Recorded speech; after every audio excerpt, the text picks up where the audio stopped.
ஓம் முருகப்பெருமான் திருவடிகள் போற்றி. துறையூர் ஸ்ரீ அகத்தியர் சன்மார்க்க சங்கம் சேலம் கிளை சங்கத்தின் சார்பில் 16/4/2024 செவ்வாய்க்கிழமை அன்று காலை 7:15 மணியளவில் வள்ளல் ராமலிங்க சுவாமிகள் அன்னதான கூடம் சார்பாக ஞானியர்களை பூஜித்த அருட்பிரசாத உணவான சாம்பார் சாதம் குருநாதர் ஆறுமுக அரங்கமகா தேசிக சுவாமிகள் அவர்களின் நல்லாசியுடன் சேலம் பல்லுக்குச்சி பகுதியில் சுமார் 160 நபர்களுக்கு சிறப்பான முறையில் வழங்கப்பட்டது. இன்றைய உபயதாரர் திருமதி விமலா ஜானகிராமன் மற்றும் திருமதி ரேகா குடும்பத்தார்கள், திரு செல்வமணி மற்றும் குடும்பத்தார்கள்.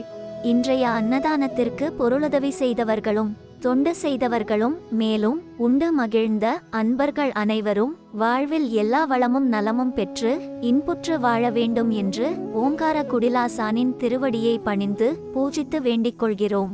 மேலும் தங்களால் இயன்ற பொருளுதவி செய்ய தொடர்புக்கு திரு விக்னேஷ்குமார், அலைபேசி எண் 9659555187. நன்றி, வணக்கம்.